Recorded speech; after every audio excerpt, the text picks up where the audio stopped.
everyone, it's Maddie. And V, and today we're going to be talking about our time at YALC 2018. Just like last year, we went for the whole 3 days, and we went with our really close friend Karis. We travelled on the Thursday so we could be nice and relaxed for Friday and get there as soon as possible, but because the ARC giveaways weren't working the same as last year, it wasn't so much of a free-for-all that it was on Friday morning, so it meant we could relax and have a much chiller time. Although chill is definitely the operative word, because it was one of the hottest days of the year on that day, and so everyone was really sweaty in a convention hall that was at the very top floor. So Friday was probably like our worst mental health day, because we were melting. We tried to be way more relaxed this year. Like, if we didn't make it to a signing or a panel or to a raffle, then we tried not to mind too much and just enjoy the experience of being there. We also had a lot more variety this year, as last year we focused mainly on signings, and this year we did a workshop and we actually went to the Agents Arena as well, so we'll talk about that. First thing we did on Friday was walk the stands. We needed to scope out the books that we were interested in buying, though we tried not to do too much on Friday.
Here, please, on this side.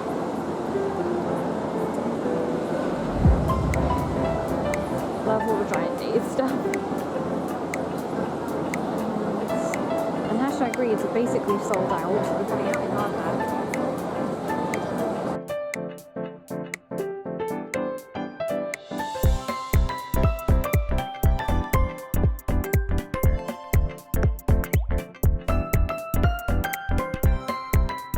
If you're interested in seeing all the things we did buy and win at YALC, then we already have our haul uploaded, so you can watch that link in the cards and description. The layout was slightly different this year and gave more space to stalls, as I think that there were more exhibitioners there, but everything else felt quite familiar, so it wasn't like we didn't know where things were going to be. So the first thing we officially did on Friday from 11 until 12 was a submissions and pitch workshop with Danielle Zigner. This was a great start to our YALC weekend. The attendance was a lot higher than she was expecting, so instead of being a round table on a workshop situation, it was more of a lecture, but we still got the most out of the session. We were making notes, and Maddie and I even crafted a pitch that we would then use later on in the weekend. She also gave us a little template of what your query letter should look like, and also gave some top tips of what you should focus on in your synopsis, as the problem we kept having was focusing on where our two characters' stories began separately rather than when they actually met, and that's the inciting incident of the story, so that's where we should have been starting, and I can't believe that didn't click until then. Next was something a little bit more chill. It was our first panel of the weekend called Can We Be Friends?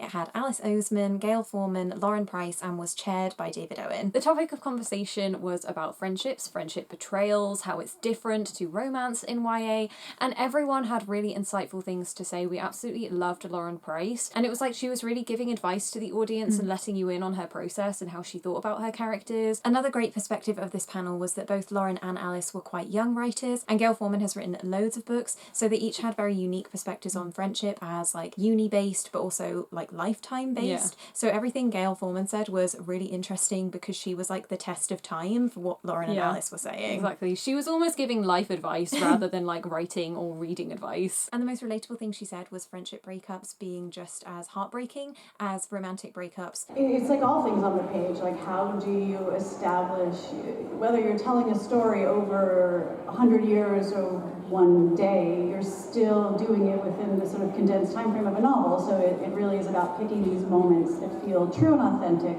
And there are those friendships that I think spring up, and this happens particularly when you're young, where you meet people and almost instantaneously there's sort of a bond.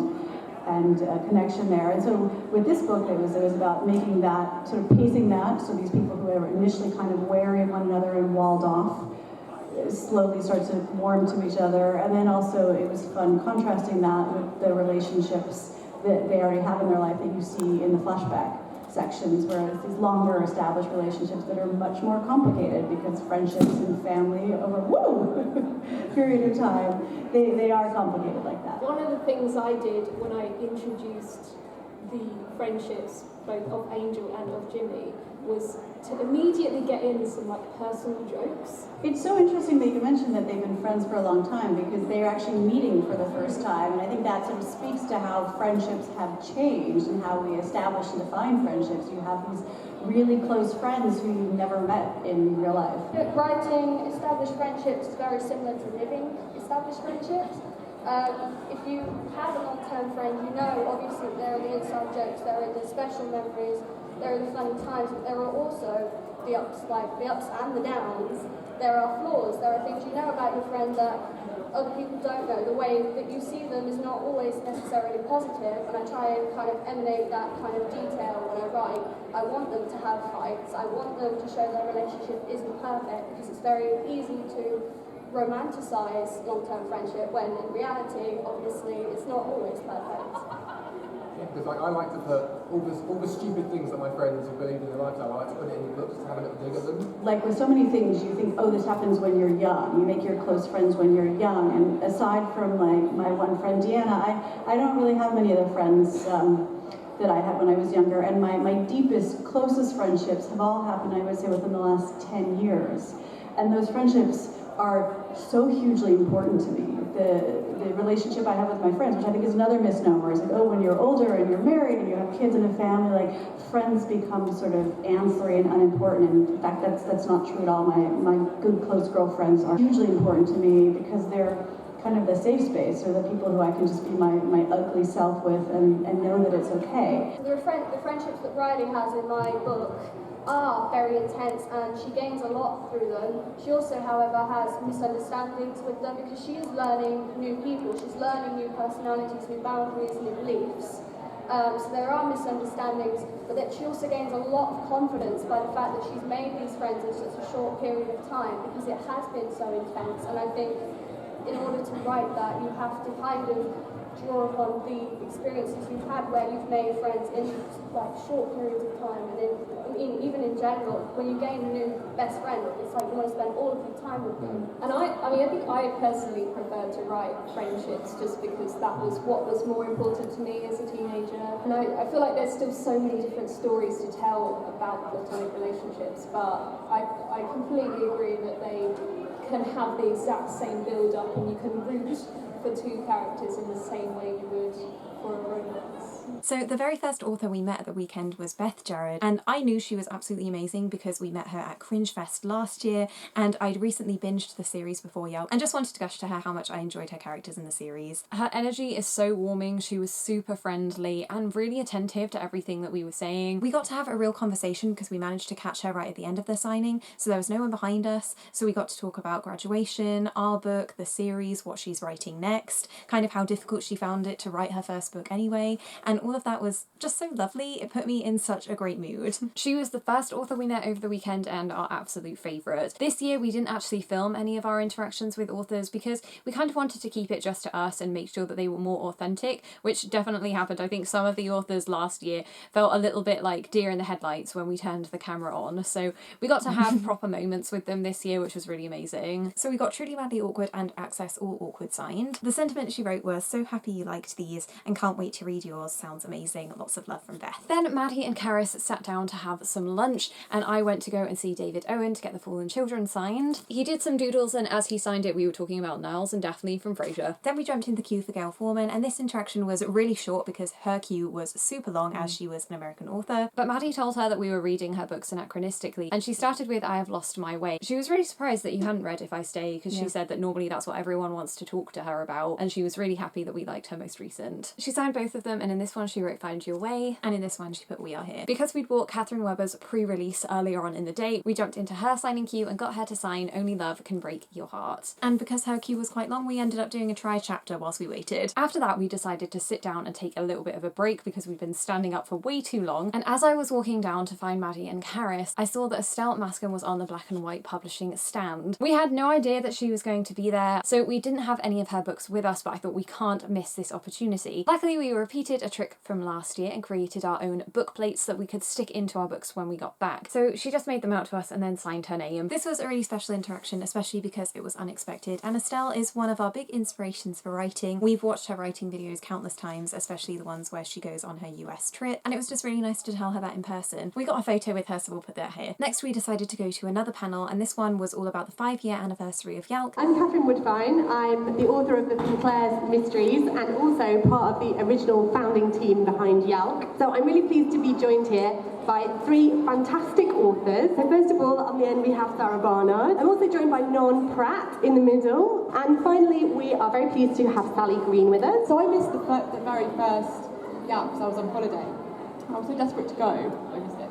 And then the next year was, I'd been signed but the book wasn't out yet. So I was going, hoping that the next year I would be able, I was watching panels and thinking, what kind of panel could I be on?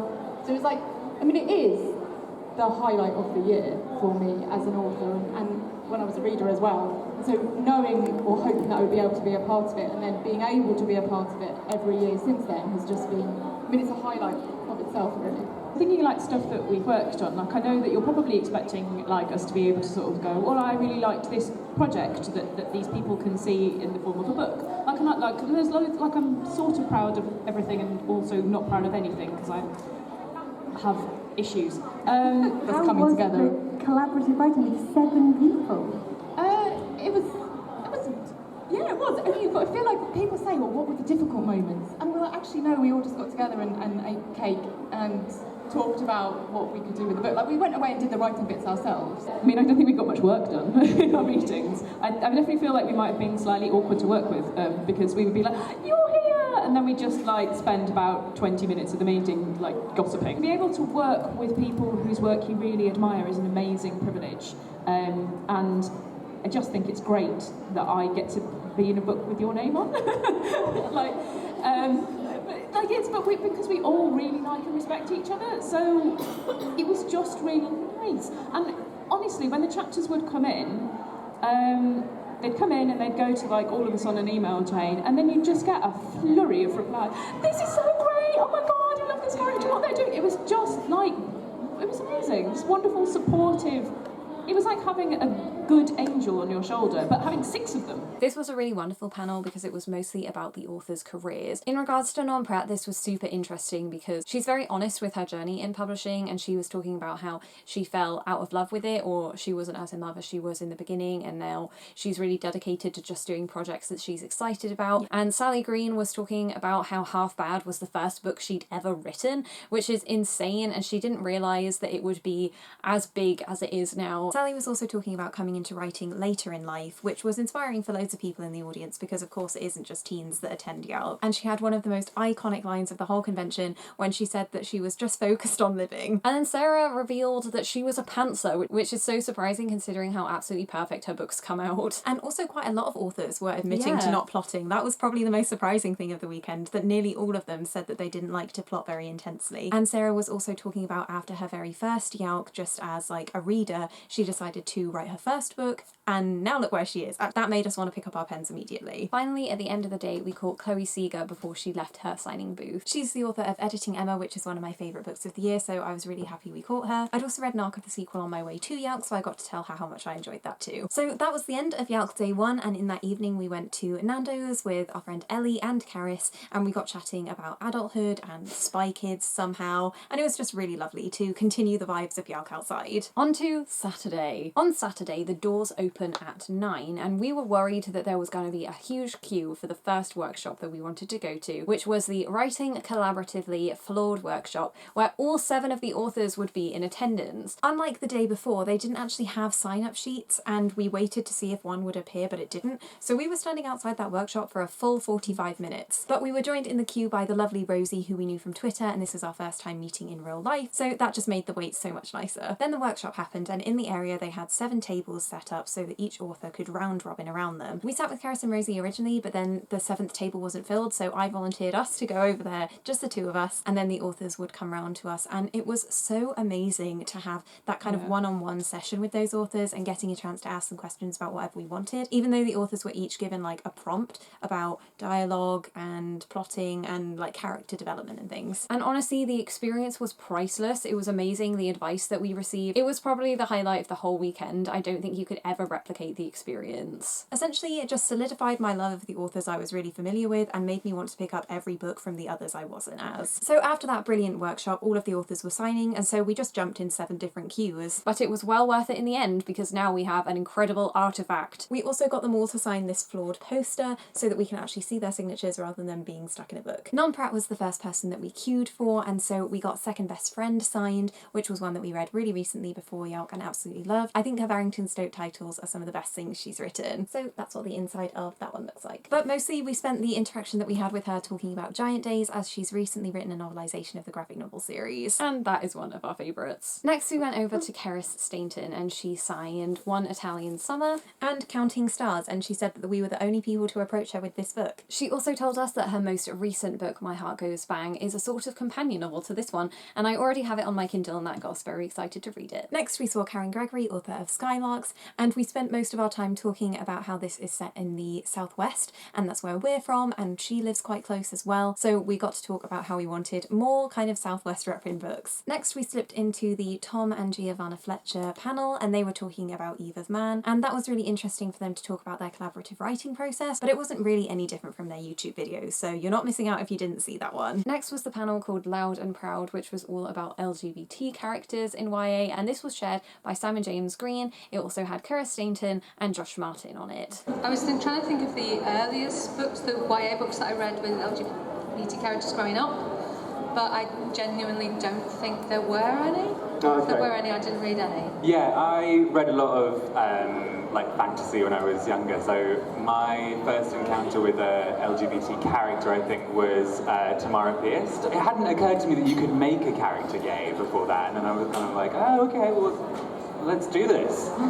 These 3 were such a charismatic mix, and Simon as the chair was absolutely great. We'd seen him at Cringe Fest before, but this just made me fall in love with his kind of awkward demeanour, and their questions were really insightful too, especially when they were talking about how LGBT books can be banned from libraries and how it's difficult for kids to actually get hold of them, and how they're passionately advocating for them to be available to all. Also before that, at the Stripes stand, Juno Dawson revealed the cover of their Proud anthology, so everyone was buzzing from that before this panel. As hopefully a lot of you know, last year we published A Change is Gonna Come, which is an anthology of stories by Black, Asian and minority ethnic writers, and you guys supported it so well that we wanted to do it again. And this time we decided that what we needed to amplify is LGBTQ voices, which personally for me is something I'm so happy about. It's basically why I got into publishing. Thank you so much for coming to see us unveil Proud. I have had so much fun. It has been a joy. I had a wish list of writers that were like my wildest dreams. The fact that pretty much everyone said yes, and the only reason Patrick Ness didn't say yes is because he's writing a film, which I think is fair enough. And we also launched an amazing competition to find 4 previously unpublished writers. It comes out next March. It is so good, and we are so excited to be able to reveal the cover at YALC, which we have locked in the closet, which I think is lovely symbolism. Do you want, oh my god, keys have betrayed me in the past, so let's see if this works. Okay. Oh, we're in. Okay, are we ready to do that? 1, 2, 3.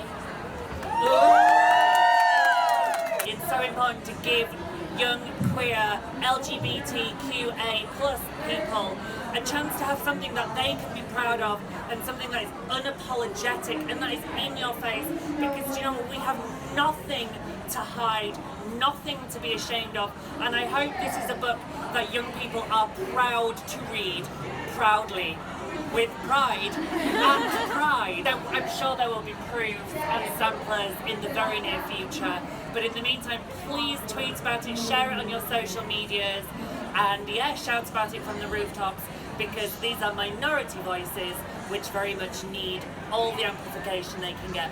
Thank you very, very much for coming along today.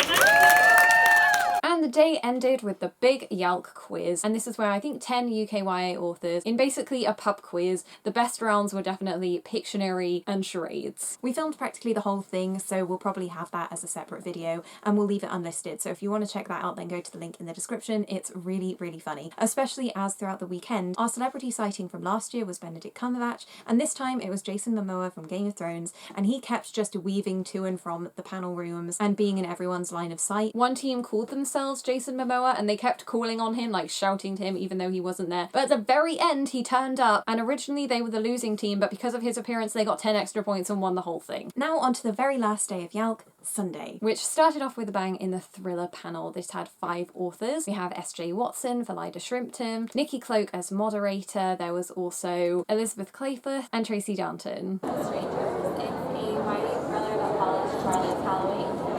She's a 17-year-old girl who's attending boarding school in New England, and she's in the top by secret society, and she's also sort of grappling with the disappearance of her mother.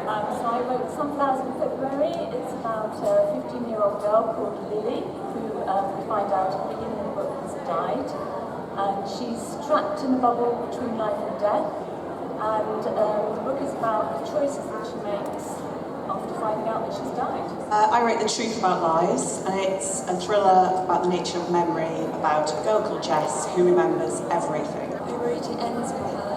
It's a murder mystery. It begins with a girl called Eva. Her dead body is found in the woods, and her boyfriend Luke is blamed, and it's a book about class. Set out to make my own thriller. I just kind of wrote the story, but obviously as I was writing it, I realised that some of the choices that she was going to make was going to create suspense. I remember getting to the end and asking my editor and saying, "Oh, I've written a thriller," because it just seemed to end up that way. And I wish there were a sort of checklist, and if somebody has one, please give me one, about how to write a thriller. But I think we've just, we absorb reading so many thrillers and watching films that if that's the sort of book you're going to write, it sort of comes out like that, I think. I was inspired by stories such as Making a Murderer and the Serial Podcast. So I was interested in doing a crime thriller with a lot of ambiguity in.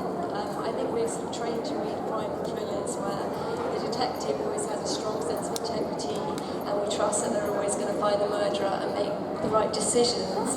But I wanted to explore bias and miscarriages of justice and do it in a YA format. And Sam, for me, the interesting thing about your book is how many voices you're using, and the whole time I was reading it, I was like, this must have been so hard to write, to keep track of all those different things. How did you go about it? It was very difficult, and it went through about 6 or 7 drafts, and I also wanted to use elements of social media to tell the story. So the very first image of the book is just a YouTube page, it's blank, and the video has been removed by the user, and so you're wondering, what is this video? And there's also Instagram pages as well, and Facebook posts, and I wanted them to really be a part of pieces of the puzzle. I'm kind of a planner and a plotter, so before I even started writing, I sat down and I wrote a very detailed outline of the book on 20 pages. Because like you said, I have the past and the present narrative, and I included 28 characters, so I had to keep track of what each character knew and when they knew it and when the reader knew it. And that also made the revision process super tricky, because if you take out one part, you then have to reshuffle and go back. And I actually ended up rewriting certain chapters from other characters, so that was interesting too. Yeah, I mean, one thing I really admire about the thriller genre right now is how many strong, complex, independent, unlikable female protagonists there are. So I knew Charlie was going to be a bit prickly, but I also wanted her to be relatable. So I think throughout the novel, even though she does have a lot of privilege, even though she is kind of prickly around the edges, I do think once you get into the book that you sort of understand where she's coming from, and you understand sort of the tragedies that she's dealing with from her childhood, and that sort of makes her a little bit more likable, I think. I want the novel to have like a strong emotional core. Yeah. All of these ladies were talking about their thrillers, what inspired them, and because it was one of our favourite genres, we were listening really intently. Nikki was an excellent chair, and I absolutely loved how each question was tailored to a different author, so they weren't just answering a blanket question. They talked a lot about their research when it came to their writing processes, and I think overall that's put me off writing a thriller. I'll leave it to all of those fabulous women instead. We had Nikki and Elizabeth's books with us, so we got those signed straight after. Nikki said, "So great to see you guys again," and then that's Elizabeth's with her tiny me writing. In our interaction, I was just telling her how much I really loved it and how it's one that I got B to read pretty immediately afterwards, and that's kind of uncommon for us. And then she told us that this has been optioned for a film by the same people that did Gone Girl. After that, we had probably the most nerve-wracking experience of the whole weekend. So you know how we went to that submissions thing on Friday? Well, the next day we were wondering about pitching to agents, but we chickened out. And then on Sunday we were like, we have to do it, we'll regret it if we don't. We were getting more and more anxious as time went by, but then we decided that rather than pitching to one agent, the both of us, we would divide and conquer and see two of them. We won't go into too much detail about this event, we'll save that for a writing video later on in the year, but it was an overwhelmingly positive experience and we came out super proud of ourselves. And we got some great advice on how to move forward too. It was just really nice to test our confidence that way and just feel a bit more invigorated by the story that we'd created. Next we caught Marie Nijkamp, author of Before I Let Go, because this was an ace story and we only got this in the mail about 2 days before YALC, and Maddie read it on the Friday evening. So she signed it to us and wrote Tell Your Own Story. Next was the Real World, Real Me panel, chaired by Lisa Williamson, and she was joined by Lydia Ruffles, Holly Bourne, Eve Ainsworth, and Akemi Dawn-Bowman. So obviously mental health for teens has been a big part of your life. You work for a youth charity for many years, advising teenagers about everything under the sun. You run the Rethink Mental Health Club. A lot of your books touch on mental health in different ways. I feel this is maybe the book so far as most reading it felt like almost like a call to arms, like almost a manifesto, and you like launch this campaign in it. I was just wondering what came first. Was it a character knowledge? Did you know what the book was going to be? I had that thing where my friends did this real dick move where they put me at a table at their wedding with nobody I knew. And so I had to like be friendly to like 12 people I'd never met before. And I was looking at my friends on the other side, I want to sit with you. And I sat next to this guy and I was like, oh, you know, how are you? How do you know the couple? Blah, blah, blah, blah. And I was like, oh, what do you do for a living? And he said he was a mathematician. Not mathematician, which is what I thought the official word was. Magician. That's what I thought people were called. He was like, no, I'm a mathematician. And then I was like, oh, that's like, are you a banker or something, or do you work in finance? And he was like, no, I work for a mental health service in Bristol. And I was like, oh, what's like a mathematician doing working for a mental health service? And he said, oh, what's up? He's like this really great, humble guy called Jim, who were like, I am in love with you. He's like, I think you're scared of me. And I was like, he was very humble because he was just like, oh, it's just nothing. I've just sort of like made this algorithm that can detect suicidal behaviour, and sort of as it's like, since it's been rolled out, we've managed to decrease people being at risk to themselves by 12% in 6 months. And I was just like, I'm so glad I'm at this table, like, you're the most interesting person here.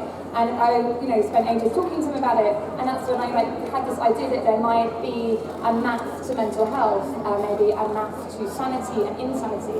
And because we're human beings, we might think we are all special snowflakes, and we are, but also if you put us all together, there are patterns and stuff, and that's what gave me the idea for sort of lemmings and snowflakes. As a whole, I think those experiences she does go through a lot. There's, you know, trauma and abuse and anxiety and everything, and it's a very lonely place, I think, to be, where you feel like you can't really open up to anyone, or don't have anybody to open up to. So I wrote it because I wanted to speak to people who maybe really need to see their stories reflected in a book. And for the art, for Kiko, because she has social anxiety and it makes it really difficult for her to say what she's really thinking, her art is her form of communication. It's her way to express herself and to say what she's feeling, the things that she's maybe too afraid to find the words for, or just can't find the words for. And yeah, I think that kind of shapes, you see more through her art, I think, than sometimes just the stuff that she's saying as she's like progressing through the story. I think you get a better insight at the end of each chapter as to like what she actually is feeling deep down. So you love a parent so much, but they're hurting you and they're affecting you in like a very severe way. There's a lot of emotional abuse, and it is a toxic relationship, so I know it's difficult to read, but it's I think it's an important story because I think people going through that maybe don't have the ability to talk about that, especially when it's like a parent or a loved one, because you do feel this this need to also protect them while also being very, very hurt by them. So I wanted to write this to reach people who maybe just need to see that and say, somebody else gets it, like that's what it feels like, and I'm not alone, I'm not by myself. So yeah, that's where it kind of came from. And I guess fun isn't the right word, but interesting to explore was when you have all the characters in your book all have different mental illnesses, just sort of seeing how they kind of spark off each other, and sort of explore how the sort of sex element comes in. And they're very strict at Cadbury, so they're kind of, please just don't get on with each other, like you're here to, you know, get better, not, you know, pull. But, you know, but then I think in those situations, especially like in mental health recovery situations, you're like, you know, you're sharing very intimate stuff about yourselves, you know, and you're also teenagers, and that creates intimacy. So yeah, like Olive was definitely going to get up to stuff. I guess the same as Holly, really. I wanted to show that people with mental illness, of which I am one, so I feel that I can say this, sometimes do things that are like inconvenient or like are just not great decisions with hindsight, and that applies equally to adults as it does to young people, I think. So yeah, Jamie's pretty great. But he was a childhood friend of Kiko's when they were younger, so there was already sort of like this crush that happened when they were kids, and then they separated and found each other again.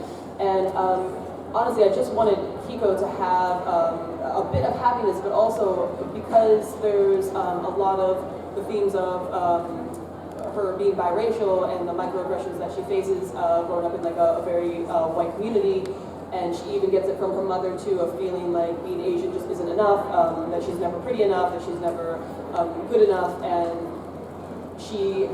there's a scene where she gets rejected by a guy who just says that he's not into Asian girls, and that is such a crushing thing to feel. It's very hard to explain if you haven't experienced it, but it's very, because you can't do it, you can't change anything about that, isn't it? And it feels, even though you shouldn't have to change anything when you're a teenager, that feels like something that's just out of your control, that is really horrible. And so I wanted to have him there for her to kind of grow and heal from that and see like, oh, I am somebody that somebody else can like, and it has nothing to do with you know, race, and it's not, you know, being Asian is good enough. There's nothing, you know, negative about that whatsoever. So that was really important. There's a lot of themes explored through that. And also, and then, you know, without spoilers, he's also not there to fix her, and she has social anxiety, and it can be very easy if any of you have anxiety to kind of rely on somebody else to sort of get through even something as simple as like if somebody offers to go to the bathroom with you and you're like, oh thank goodness I don't have to do it by myself, I don't have to like walk there through all these people, and you start relying on people sometimes a bit too much in Kiko's case, and she recognizes that as in somebody with Jamie, that she's feeling like, oh, he's, you know, helping me, but also to say like, do you know what, I don't actually want him to help, I want to be able to do these things on my own. And yeah, so that's... It was another one of those where each author had an individual question directed at them, so we really got to know their process in their writing and the challenges they'd faced. They also opened the panel by telling us what their favourite writing snack was, which was kind of just silly fun, and I loved it. They were mostly talking about how much of themselves they are able to put in their own stories, and it varied from Lydia Ruffles saying that all of her characters are thinly veiled versions of herself, to Eve Ainsworth, who was the very opposite. Next we caught Juno Dawson on her signing table, and even though there was a really long queue behind us, we got to talk to her for what felt like ages. Clean was the book that we were getting signed. It was one that I had a sampler of last year, and she signed that and told me to bear with the main character, so it was really rewarding to tell her that this was one of my favourite books of hers. She told us that it was a real passion project. Same with one of her previous novels, Say Her Name, which was quite ironic because Clean and Say Her Name are our two favourites of her books. In the art quiz the night before, she had also revealed the title of her next book, Meat Market, and said it was going to be set in the fashion industry, so we were talking about that and how excited we were about it, give us some Devil Wears Prada realness. Even once she'd finished signing our book, she still continued to talk to us, which was really lovely, so we didn't feel rushed. And so I got to tell her one of my favourite lines from Clean, and when I told her that, her and maybe her publicist who was next to her looked like really shocked that I'd remembered something of it, and she was like, wow, I can't remember writing that one, but yep, I did that.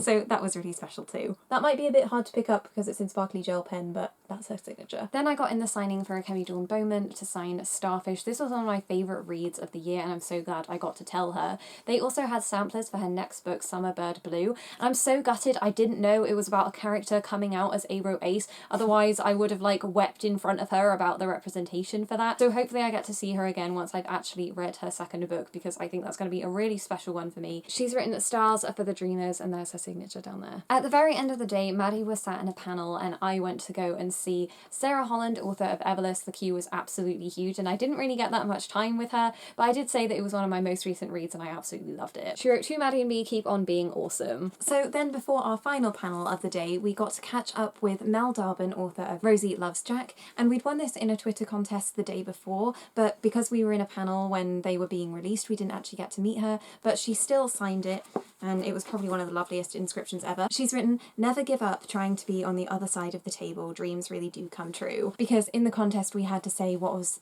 like our favourite part of YALC, and we said that it was that one day we could be in the same position as those authors. So to finish YALC, they had a big conversation between Juno Dawson and Melvin Burgess, both known for writing books about drug abuse. This was a really interesting discussion as the books were written 20 years apart, and so they got to talk about how things are different now in 2018 than they were in 1997. It was a very relaxed way to end the day, and straight after the sales sort of were happening and we were grabbing books that we wanted, and then it was finally time to say goodbye and get on the train. So that was our YALC experience for a second year running. We wanted to say a huge thank you to anybody that approached us whilst at YALC. We absolutely loved getting to interact with you if you came up and said hi, and even if you didn't, those messages and comments that we've got from people on Twitter or on previous YouTube videos saying that they did see us, we want to say a big hi to you. It was also so wonderful to meet new faces that were old friends on Twitter. We got to meet so many new people this year and it was really fun to hang out and make new connections, and hopefully we'll be seeing them at next year's YALC too. So thank you everyone so much for watching this video. We make writing and bookish videos every week. We're active on Twitter and Instagram, and you can follow us at Maddie and V and subscribe if you haven't already. We'll see you next time.